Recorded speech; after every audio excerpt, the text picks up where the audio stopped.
सीमा हैदर बनने वाली है सचिन की बच्चे की मां। खुफिया एजेंसियों के सामने कबूलनामे से मच गया हड़कंप। सचिन ही निकला असली मास्टरमाइंड। नोएडा से तैयार हुआ प्लान। एटीएस की पूछताछ में हो गया खुलासा। सीमा हैदर प्रेग्नेंट है और अगर बच्चे का जन्म भारत में हुआ तो नागरिक किस देश का होगा, जानते हैं आप?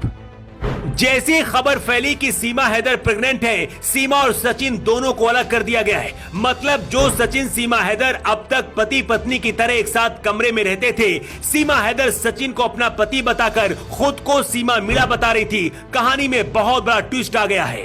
पाकिस्तान से आने के बाद लगातार मीडिया के इंटरव्यू और एटीएस की पूछताछ के बाद जब सीमा हैदर सचिन के साथ वापस नोएडा के रबूपुर गांव लौटी तो उनकी तबीयत बिगड़ गई। ये तस्वीरें तो आपने भी देखी होंगी जब सीमा हैदर बीमारी के बाद कुछ इस तरह से नजर आई। कुछ ही घंटों में खबर आग की तरह पहले गांव में और फिर पूरे देश में फैल गई। सीमा हैदर पाकिस्तानी पति गुलाम से करीब 3 साल से नहीं मिली है।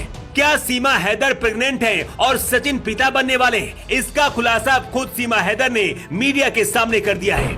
इसके साथ ही ऐसे और भी कई सवालों के जवाब दिए हैं जिनके बारे में जानकर आप भी हैरान रह जाएंगे। लेकिन सवाल यह है कि सीमा हैदर को अभी तक भारत की नागरिकता नहीं मिली। ऐसे में अगर वो हिंदुस्तान में अपने बच्चे को जन्म देती है तो उसे कहां की नागरिकता मिलेगी? क्या वो हिंदुस्तानी होगा या फिर पाकिस्तानी? कानून क्या कहता है, सबसे पहले ये जान लीजिए।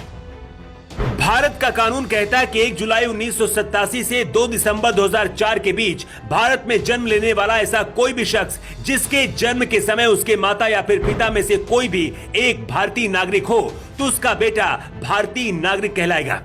लेकिन 2004 के बाद भारत के कानून में संशोधन किया गया। नए कानून के मुताबिक 3 दिसंबर 2004 के बाद भारत में जन्म लेने वाला कोई भी व्यक्ति जिसके माता पिता दोनों भारतीय नागरिक हों या कम से कम कोई एक भारतीय नागरिक हो लेकिन दूसरा अवैध प्रवासी ना हो तो जन्म लेने वाले लड़के को अपने आप भारतीय नागरिकता मिल जाएगी।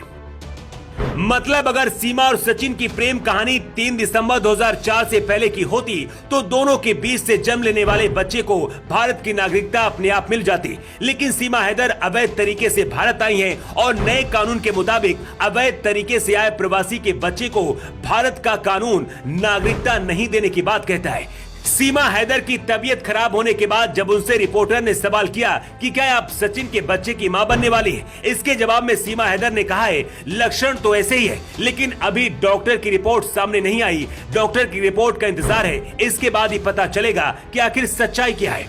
लेकिन अब इसी बीच दावा किया जा रहा है कि सीमा सचिन को एक दूसरे से अलग कर दिया गया है। सीमा और सचिन दोनों दावा कर रहे हैं कि नेपाल में शादी कर चुके हैं लेकिन शादी का कोई भी सबूत नहीं मिल रहा है। यूपी एटीएस और खुफिया विभाग भी वो सबूत खोज रहे हैं। सीमा हैदर जब पाकिस्तान से नेपाल पहुंची उसके बाद से नोएडा में बैठकर सचिन ही सब कुछ अरेंज कर रहा था। सीमा हैदर के नाम के आगे लगे सीमा का फायदा सचिन ने खूब उठाया और हर किसी से सिर्फ सीमा नाम ही बताया ताकि हर किसी को यही लगे कि सीमा हैदर हिंदू है। इसके साथ ही सीमा हैदर के चारों बच्चों के नाम भी हिंदुओं के हिसाब से ही रख दिए गए जिसकी वजह से किसी को शक नहीं हुआ। सचिन ने अपने मोबाइल फोन से जो व्हाट्सएप चैट डिलीट की थी उसे भी खोज लिया गया है। इससे पता चलता है कि सीमा को सचिन नोएडा में बैठकर ट्रैक करा था। एटीएस को ये बात भी खटक रही है कि परचून में काम करने वाला सचिन और 5वीं पास सीमा हैदर कैसे इतना ज्यादा शार्प और शातिर हो सकते हैं। एटीएस ने भी सीमा सचिन से शादी का सबूत मांगा था लेकिन दोनों नहीं दे पाए। इसके बाद अब सीमा हैदर के प्रेग्नेंट होने की जैसी खबरें फैल रही हैं, दावा किया जा रहा है कि गांव के लोगों ने सीमा और सचिन को एक साथ रहने पर रोक लगा दी है। गांव के लोगों का कहना है कि शादी होने के बाद ही एक साथ दोनों को रखा जाएगा। कुछ भी हो लेकिन एक बात जरूर पता चलती है कि सचिन जितना ज्यादा मासूम दिखता है उससे कहीं ज्यादा शातिर है और इसीलिए एटीएस को भी यकीन नहीं हो रहा है। सीमा और सचिन की फाइनल रिपोर्ट दिल्ली गृह मंत्रालय के पास भेज दी गई है और बहुत जल्दी कोई बड़ा फैसला आ सकता है। लेकिन सीमा और सचिन को लेकर नए खुलासे जो हुए हैं उसे लेकर आपका क्या कहना है, अपनी राय कमेंट बॉक्स पर लिखकर जरूर दें। Bureau report.